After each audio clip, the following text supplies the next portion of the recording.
por la libertad de expresión. Exa FM y Democracia AM. Encarnamos la libertad de expresión. Con periodismo crítico. 8:3.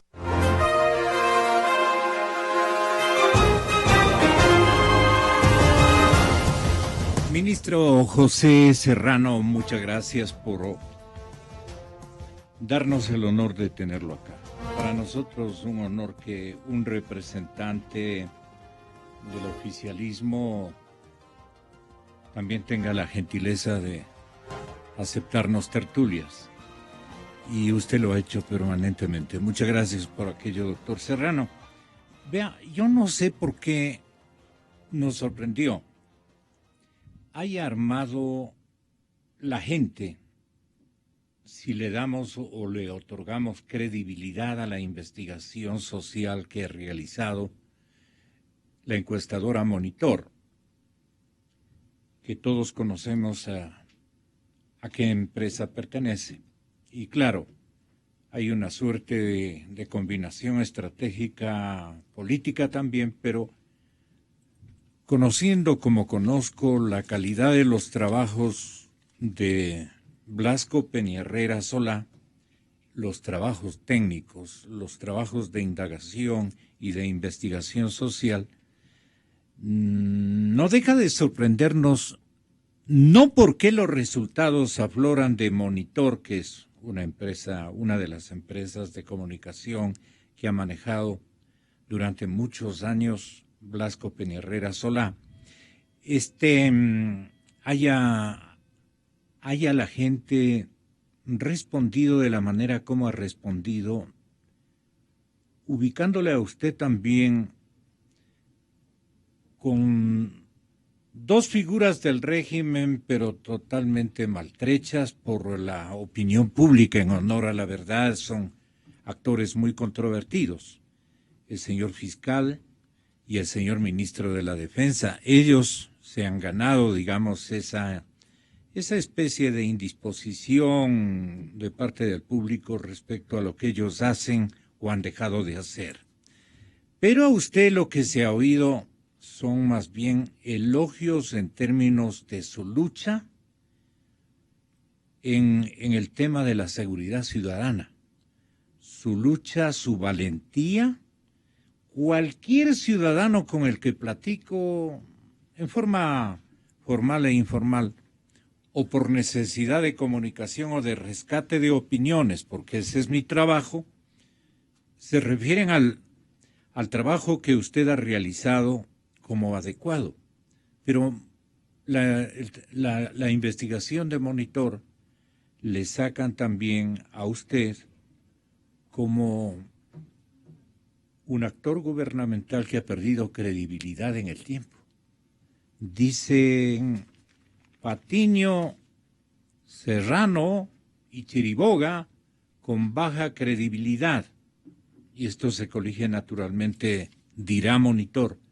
Esas son las respuestas que da la gente.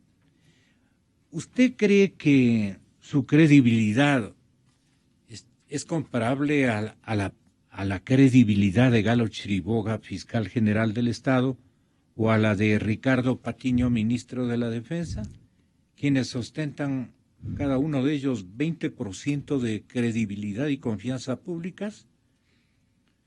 Usted está cerquita a ellos con 6 puntos de diferencia. Usted está con 25,8. Es decir, léase 26% de credibilidad. ¿Usted cree en no en el estudio, yo creo mucho en el estudio, pero ¿por qué cree que la ciudadanía puede haberse manifestado de esta manera? Si hay también un componente de gratitud más bien para Serrano en el ambiente social que nosotros detectamos. Claro que en otros rubros de su gestión seguramente no hay complacencia generalizada, o simplemente no les gusta su temperamento, no les gusta, qué sé yo. tal vez su carácter, la manera como se ha manejado en algunos otros temas. ¿Cómo nos podría usted resumir su apreciación sobre este trabajo de investigación social, señor ministro? Bienvenido. Yo tenía que abordarle con esto porque... No, y más bien, muchas gracias. Mire, con fotos y todo, usted no es parte de este trío Los Panchos. No, para mí, por lo menos, yo no... Mire, Gonzalo, gracias. En realidad, sí, uno tiene que afrontar todas estas situaciones también. Yo creo que más bien es... Viniendo del señor Blasco Peña Herrera Solá, uno de los reaccionarios más grandes y obviamente uno de los causantes también de la debacle económica de nuestro país en los últimos 15, 20 años, ¿no es cierto? Yo creo que debemos tomarlo más bien con total indiferencia ese estudio. Es decir, el momento en el que se comienzan a fabricar encuestas sobre la base de... Pero no creo que Blasco está inventando solamente, Gonzalo, si me permite, yo creo que el tema fundamental acá es el momento en el que se comienzan a inventar encuestas con sesgo político, ¿no es cierto? Y perdemos la objetividad justamente en ese análisis. Pues claro, si yo voy a hacer una encuesta de Serrano, Chiriboga y Patiño en la convención de Creo, pues le aseguro que no tampoco llegaremos ni al 2%, pues, ¿no es cierto? Entonces, mire, desconozco en realidad la metodología que se utiliza y yo no he trabajado para que el señor Blasco Peña Herrera Solá me condecore, sino justamente he trabajado para que el señor Blasco Peña Herrera Solá entienda que un país que estaba sumido en la desigualdad, en el desequilibrio social y por ende en la violencia criminal, tenía que haber dado un giro sustancial. Lastimosamente, por ventaja, una gran mayoría de ecuatorianos y ecuatorianas, efectivamente, el día de hoy, todavía tenemos algunos problemas en algunos sectores, pero el día de hoy, los ciudadanos pueden caminar más tranquilamente en nuestras calles, en nuestros barrios. Para eso hemos trabajado. Y bueno, y lastimosamente hay otras personas, como el señor Blasco Peña Herrera Solá, que todavía entienden a la investigación política o de encuestas o de estadísticas también como un factor preponderante para lograr enaltecer o agraciar o simplemente perjudicar a funcionarios o a ciudadanos que tenemos que hacer nuestra vida pública porque así lo hemos decidido. Lo fundamental, reitero, Gonzalo, acá es que no hemos trabajado, yo por lo menos no he venido trabajando y estoy seguro que el gobierno en su conjunto, el resto de funcionarios públicos, no venimos trabajando acá para que efectivamente el día de mañana aparezcamos adecuadamente en una encuesta y peor aún en la encuesta del señor Blasco Peña Herrera Solá con puntaje favorable. Creo que en realidad aquí la lógica más bien en la que nosotros estamos, en la que hemos venido desempeñando nuestras acciones en estos años, es con el afán de recuperar la convivencia social pacífica. Y ese yo creo que es, Gonzalo, si usted me permite, el tema medular. Cómo nosotros hemos replanteado una estructura que era caduca, una estructura que estaba más bien dicho, una estructura que estaba completamente desinstitucionalizada del país, que estaba definitivamente enfocada con procesos represivos permanentes para los ciudadanos y ciudadanas, y que había perdido de vista que lo que debía hacer era efectivamente proteger y garantizar el pleno ejercicio de los derechos humanos.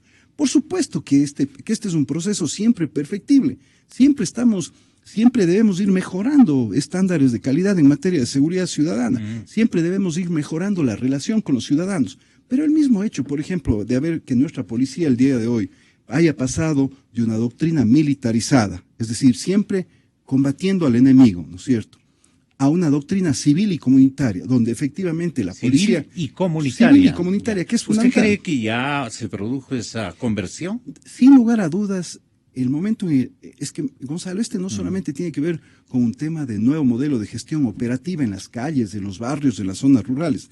El modelo de gestión que aplicamos el día de hoy con la Policía Nacional es un modelo que obviamente nace de una política pública que establece 5 grandes ejes a manera de resumen, nada más, Gonzalo, y ciudadanas, en donde tomamos la decisión, en primer lugar, de enfocarnos en un eje del modelo de gestión, ¿Qué tenemos que hacer con el modelo de gestión? El modelo de gestión requería, obviamente, establecer una desconcentración permanente en el territorio, de alguna manera que la jerarquía de nuestra Policía Nacional se establezca ya no pues desde el nivel central de Quito, porque las problemáticas que comenzamos a tener en Guayaquil, ¿no es cierto?, con la violencia criminal, con relación a la problemática que tenemos en Galápago, son completamente diferentes. Entonces no podíamos habernos estado enmarcando. En este momento más graves las de Galápagos. No, mire, no, por y le voy a decir, el tema narco. No, pero vamos a conversar sobre eso también, Gonzalo, si me permite. Sí. Y efectivamente vamos a ver que se utiliza la ruta hacia Galápagos,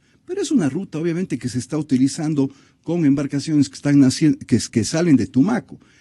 Antes, ¿qué se hacía? Antes se traía la droga, y esto un paréntesis nada más para no desviarnos del análisis, de este primer análisis que me voy a permitir hacer. Pero ¿qué es lo que hacían? Antes la droga se traía al país. Se traía al país y salía por embarcaciones, por nuestros puertos y obviamente por embarcaciones menores con pescadores artesanales desde nuestro país. Ahora lo que se hace es, obviamente, se está cooptando a nuestros pescadores, se les saca a mar abierto, es decir, ya no en donde tenemos jurisdicción necesariamente el Ecuador, se embarca la droga, ¿no es cierto? Y a partir de ahí se utiliza la ruta hacia Galápagos.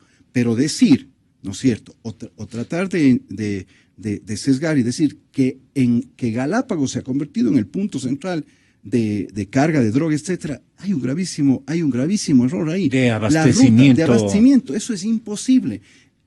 Se utiliza la ruta hacia Galápagos y antes de llegar a las islas se hace una desviación de 180 grados y nuevamente se vuelve a subir hacia Centroamérica. Pero hay una isla donde hay una estación de servicio prácticamente en términos de combustible. Mire, y tal vez ustedes han descuidado eso, y tal vez lo que pasó con usted, ministro. Solamente, Gonzalo, para terminar esta parte del análisis. Pero eso es de lo mismo, lo que yo quiero decir. Solo cerrar el análisis que para que no se quede por la mitad, ¿no es cierto? Entonces resulta ser que ese modelo de gestión, ¿no es cierto?, requería ser desconcentrado. Necesitábamos una policía que deje de dar las órdenes únicamente desde Quito y pase efectivamente a tener análisis de cada uno de los territorios, modelo de gestión. Entonces establecimos un modelo de gestión civil, comunitario, obviamente jerarquizado, obviamente armado, como es la policía, pero al mismo tiempo desconcentrado en el territorio. El siguiente eje, que fue fundamental en la transformación, porque esto es integral,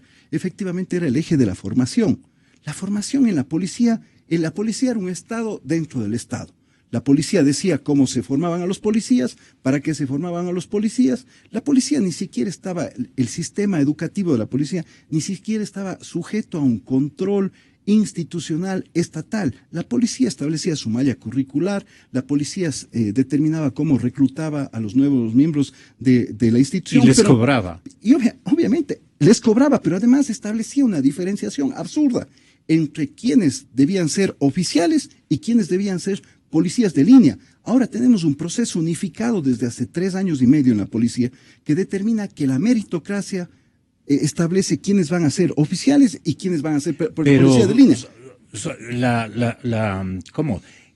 La paga por el destino del personal policial tal vez fue un descuido de su gestión y por eso la gente rescató como que no hubo sanción oportuna, una vigilancia a una serie de bandas internas que estaban vendiendo los puestos, más que los puestos, los destinos.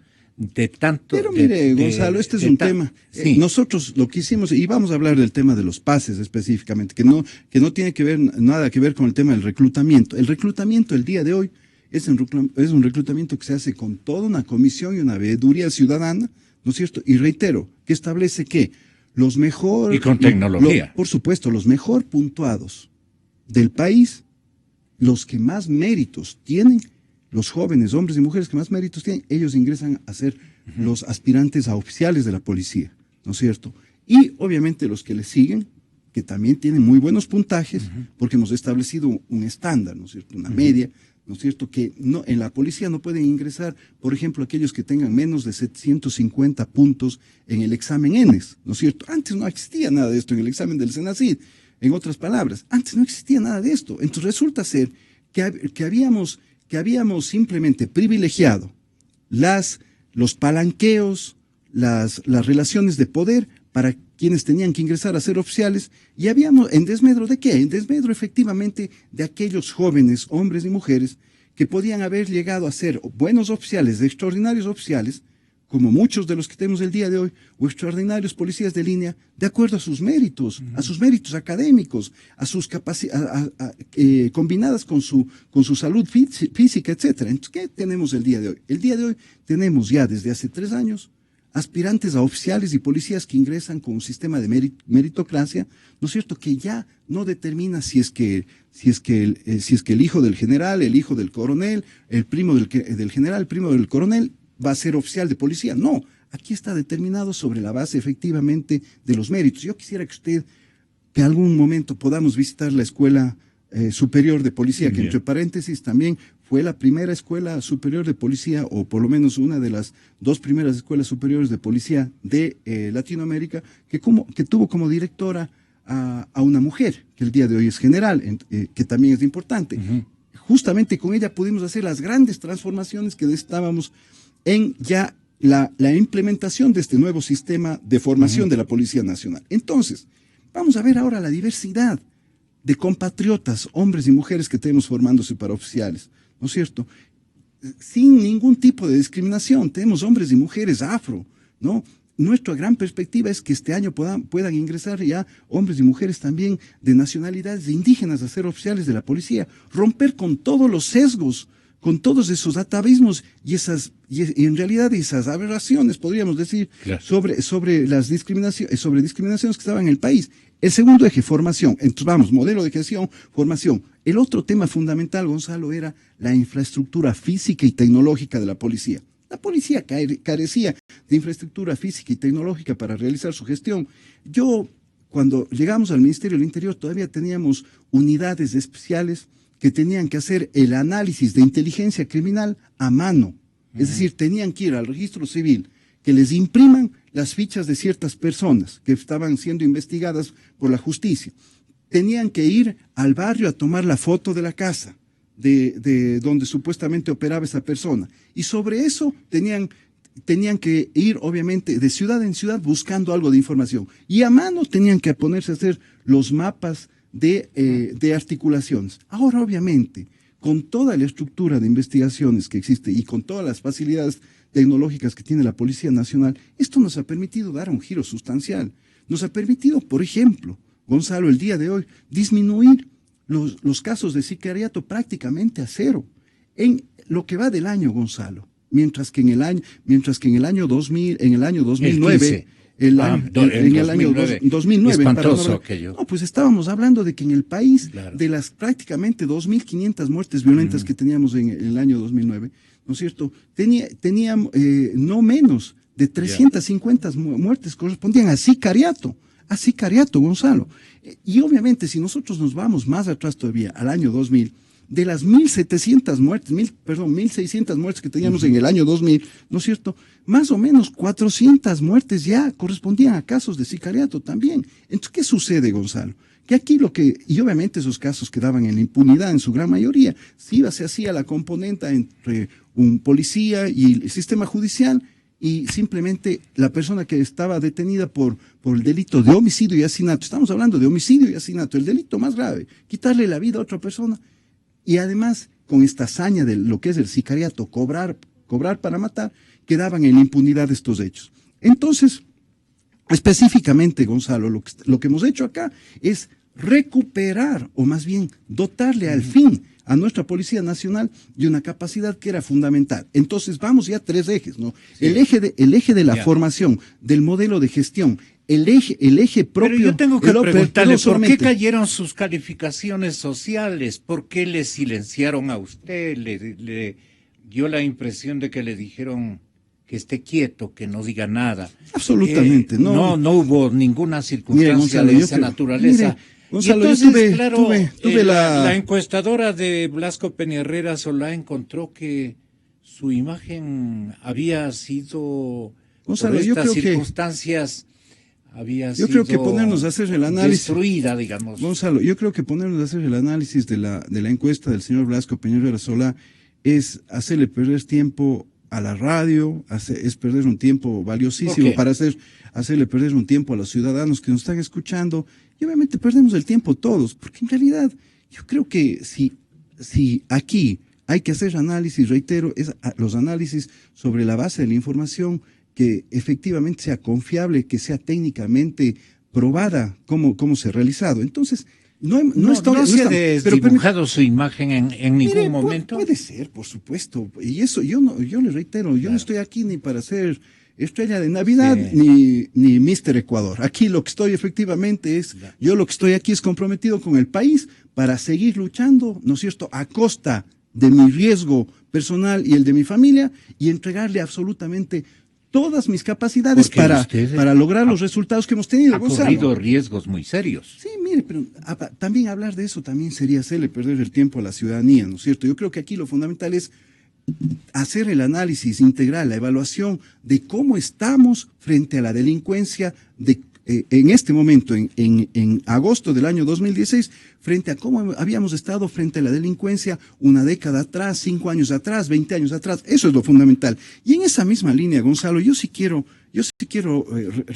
rescatar algunos temas que son fundamentales. Por ejemplo, informarle a la ciudadanía que este año hemos establecido ya un punto de ruptura fundamental. Un punto de ruptura fundamental que está dado justamente en función de cómo hemos logrado que ya los crímenes de muertes violentas que se daban en el país ya sean menor al 50% por armas de fuego, ¿no?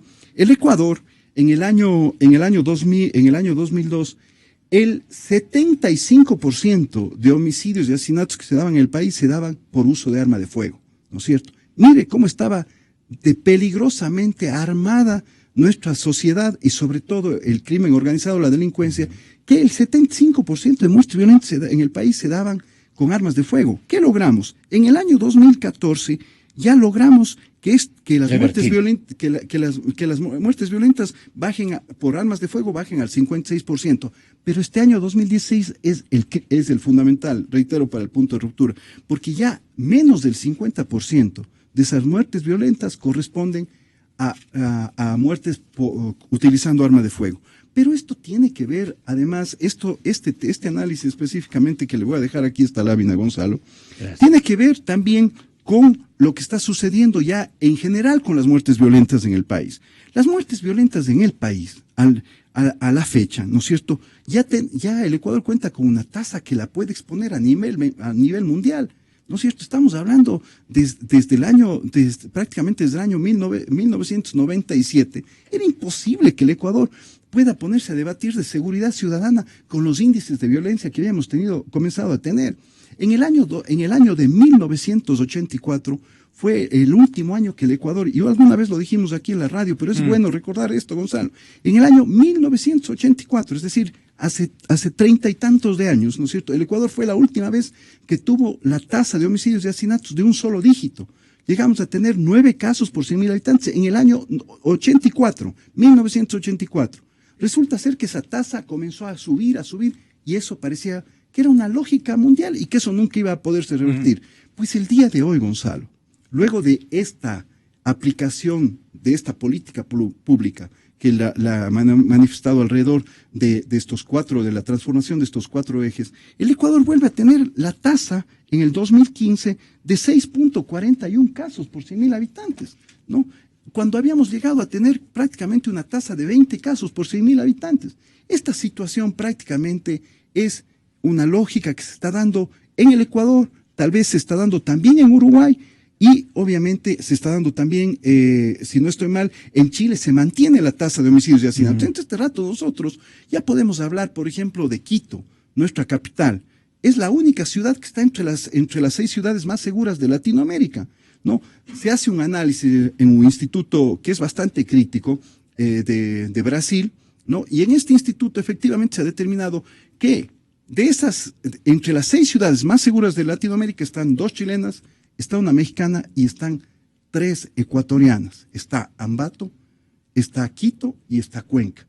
¿Por qué? Porque con estas ciudades específicamente hemos logrado reducir tasas. Quito, Gonzalo, si usted me permite, a inicios de la década del 2000, a mediados de la década del 2000, tenía una tasa de aproximadamente 17 casos por 100.000 habitantes. Pero no solo eso, Guayaquil había llegado a tener tasas por el orden de 55 casos por 100.000 habitantes cuando se privatizó la seguridad ciudadana, es decir, cuando se gremializó la seguridad ciudadana y la policía dependía de que le presten patrulleros, ¿no es cierto?, de que ciertos sectores productivos le presten patrulleros y que le pongan GPS para que el vehículo se pare cuando esté pasando de Guayaquil a Durán, por ejemplo. Es decir, solo podían patrullar hasta el puente de la Unidad Nacional. Y ahí aparentemente se terminaba la gestión de la Policía Nacional. La tasa en Guayaquil había llegado a ser de 55 casos por 100.000 habitantes. Cada semana en Guayaquil no se mataban menos de 10 personas por homicidios y asesinatos. El día de hoy la tasa de Guayaquil, Gonzalo, la tasa de homicidios y asesinatos en Guayaquil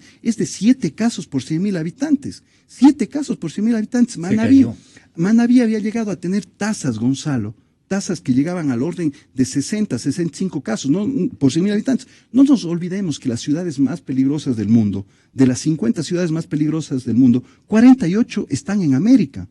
48 están en América, en Centroamérica, en Sudamérica. Pero de esas 48 ciudades más peligrosas del mundo, hay ciudades que tienen tasas de 120 casos, ciudades que tienen tasas de 40 casos, de 30 casos por 100.000 habitantes. Ahora, el Ecuador, cuya ciudad más peligrosa era San Lorenzo, en la provincia de Esmeraldas, llegó a tener tasas de 210 casos por 100.000 habitantes. San Lorenzo al momento tiene una tasa, Gonzalo, que ya está por menos de 20 casos por 100.000 habitantes. Tenemos una tasa de 17 casos. Entonces, la criminalidad ostensiblemente. Sin lugar a dudas, Gonzalo. Entonces, esto es lo que tenemos que analizar. Homicidios, ¿a qué dice que atribuye usted?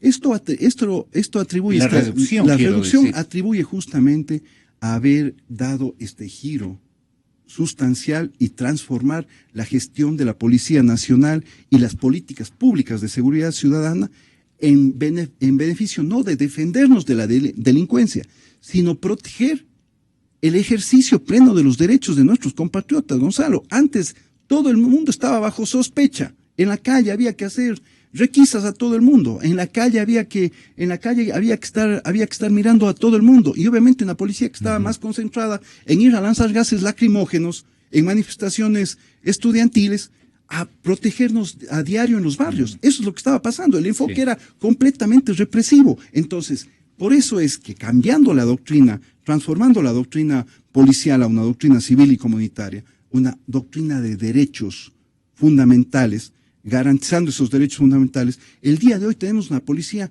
que ha recuperado su institucionalidad. Obviamente que habían otros factores ahí, con una policía con sueldos que realmente eran de hambre, eran de los peores de Latinoamérica. Este rato tenemos la policía mejor pagada de Latinoamérica, pero reitero, adicionalmente con recursos logísticos, con capacidad, además con una reorganización interna también, ¿no es cierto? Antes solamente teníamos dirección antinarcóticos prácticamente, y la dirección de tránsito y la dirección antinarcóticos tenían todos los recursos.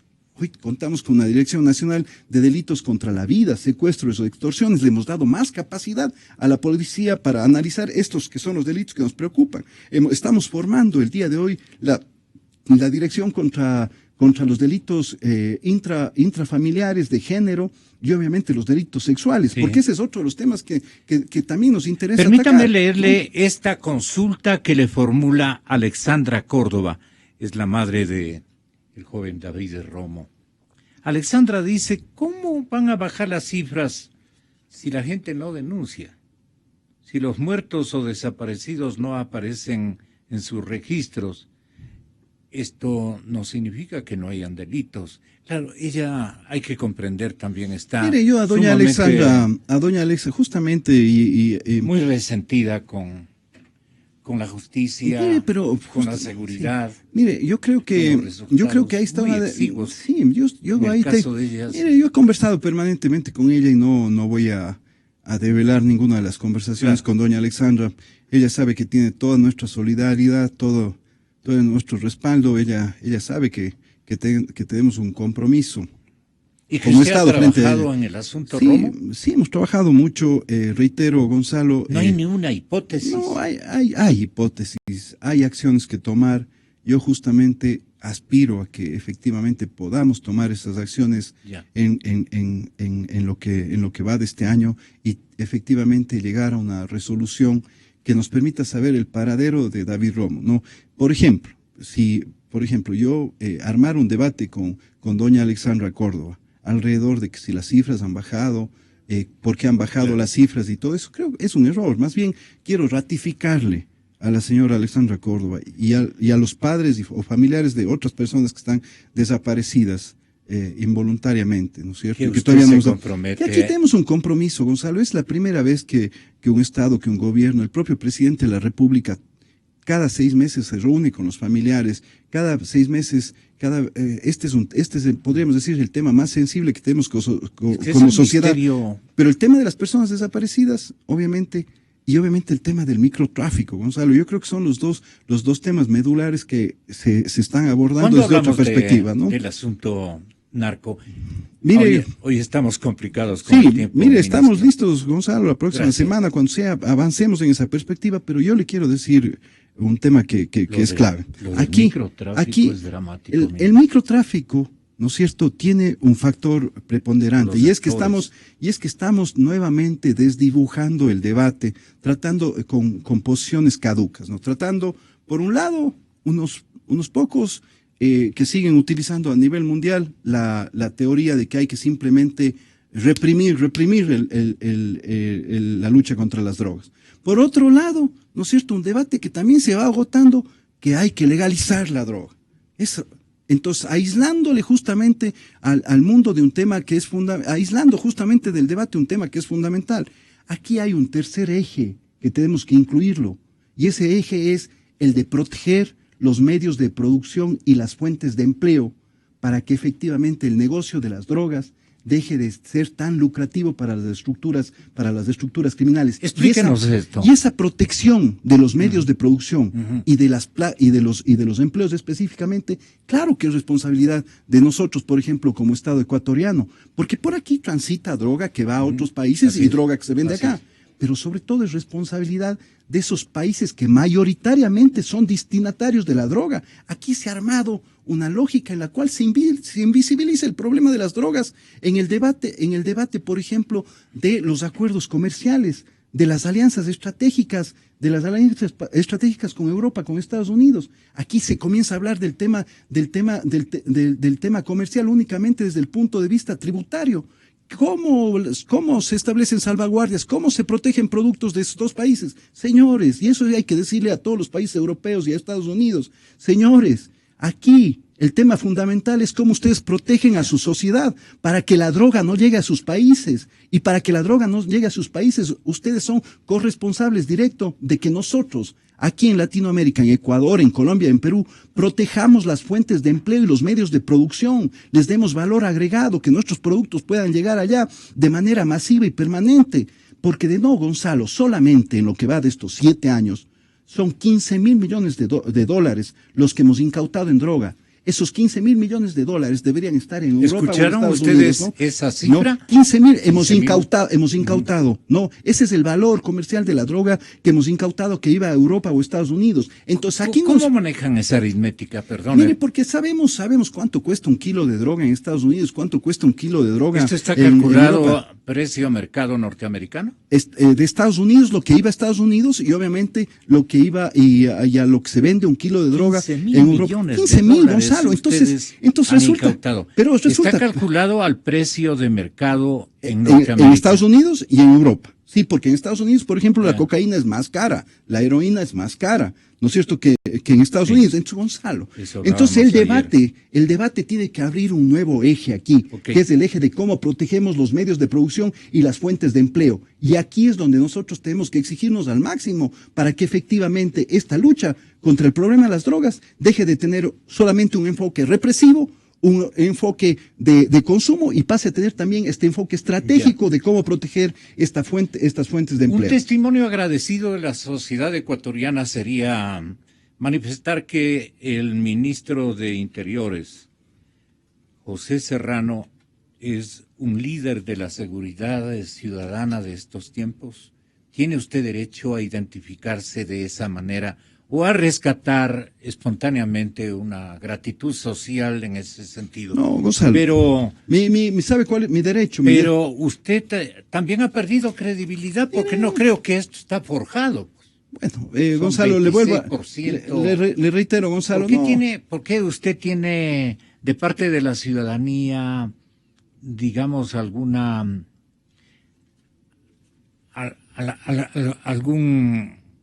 cuidado, un criterio anticipado de la gente, una pérdida de confianza, Le reitero, Gonzalo, yo creo que centrarnos en el debate o en el análisis de si la encuesta del señor Peñarera Solá está bien hecha, está mal hecha, realmente es hacerle perder el tiempo a la ciudadanía. Yo creo que lo fundamental, nuevamente, Gonzalo, acá, no sé, pues voy a hacer el análisis, voy a mandar a hacer el análisis, si es tal vez por mi 1.60, no sé, pues tal vez porque me he dejado la barba, no sé, pues no, pero son temas que en realidad son intrascendentes para lo que debemos hacer como ciudadanos, y es entregarnos.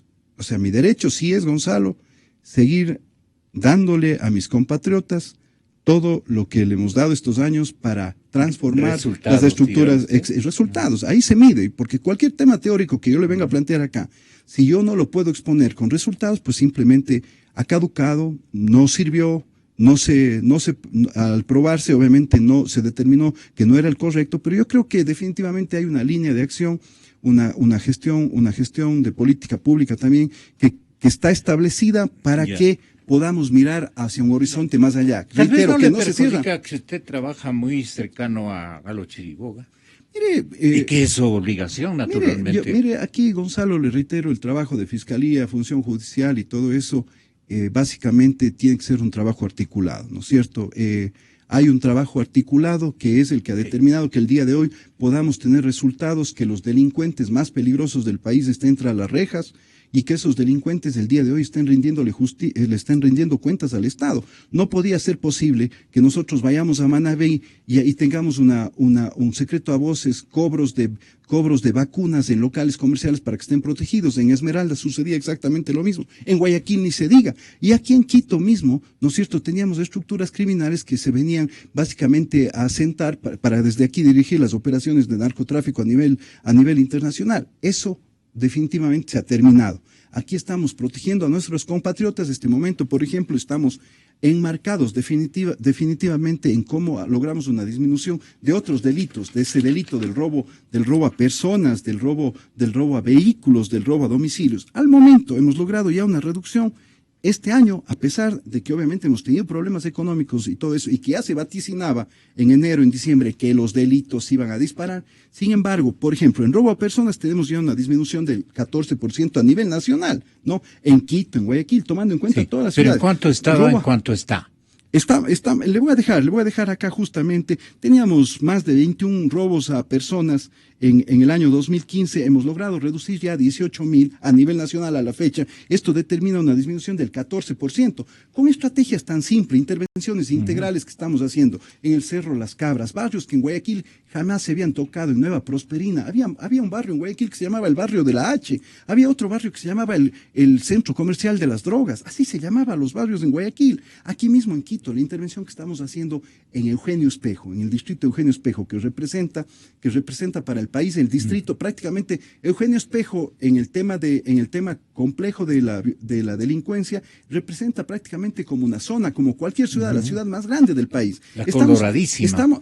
Y aquí, justamente aquí donde está la radio, por ejemplo, corresponde a Eugenio Espejo. Sí. Aquí estamos haciendo una intervención diferente, ¿no? Una intervención... Recién asaltaron aquí una farmacia. Sí, pero la intervención de la policía determinó que inmediatamente se capturen a los delincuentes, ¿no? Aquí ha abierto cualquier cantidad de bailaderos.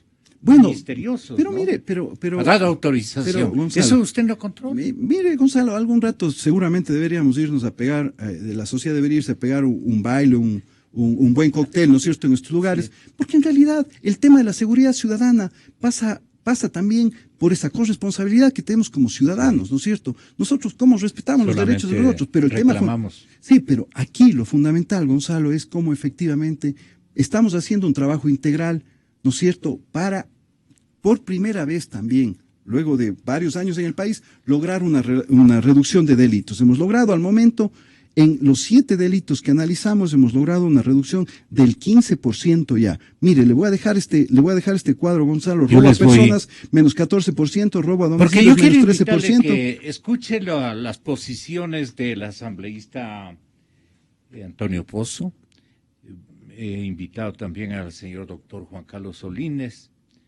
He invitado al investigador y encuestador Gonzalo Pérez. He invitado al académico señor doctor Farid Simón, que es el decano de la facultad de la Universidad San Francisco. Hay que seguir con el debate alrededor de la seguridad ciudadana, Gonzalo. Sí, hay que seguir perfeccionando estamos en una sociedad perfectible. Los personajes de gobierno en Venezuela, dicen lo que nosotros decimos más controvertidos, dicen allá en Venezuela, los personajes del gobierno más exquisitos en términos de Basile. Y vamos a ver qué opinan de la gestión. Vamos a seguir en esta línea. Reitero, nosotros estamos aquí para, sí, por supuesto que se pueden cometer errores, pero si nos mantenemos simplemente omitiendo acciones permanentemente y nos sentamos en un cargo para simplemente tener buenos resultados de imagen, pues sería un gravísimo error. Aquí lo que nos interesa es que la ciudadanía pueda salir todos los días, hoy, mañana, después de 10 años, pueda salir todos los días desde las 0 horas hasta las 0 horas del día siguiente, y a partir de ahí podamos concretar eso, ¿no? Como el economista Correa, más bien a usted le menciona como un candidato a sucederle. Entonces, a usted le debe llamar profundamente la atención que también le pongan en este trío. No me preocupa, Gonzalo, le reitero, aquí el debate no parte, el debate y la evaluación que debemos hacer sobre la política pública de seguridad ciudadana no parte en realidad sobre el porcentaje porcentaje de cariño, de aprecio o desafecto que pueda tenerle el ministro del Interior. Aquí parte efectivamente sobre los resultados que se tienen. Si la sociedad puede sentirse más tranquila que hace 10, que hace 20 años. Es lo que es sobre la violencia criminal y la delincuencia. Hacia allá debemos avanzar y eso obviamente hay que medirlo con los resultados que estamos teniendo. Usted tiene todo el derecho de reivindicar precisamente esos resultados. Señor ministro, que esté muy bien. Muchas gracias por haber concurrido, como lo dije de comienzo. Gracias. Señoras y señores, Farid Simón, Juan Carlos Solines, Antonio Pozo, Gonzalo Pérez, ¿cuáles son los personajes del gobierno más exquisitos según el informe de la encuestadora Monitor? Aquí los vamos a tener. Aquí estamos, señoras y señores, con estos distinguidos invitados, porque buscamos la verdad.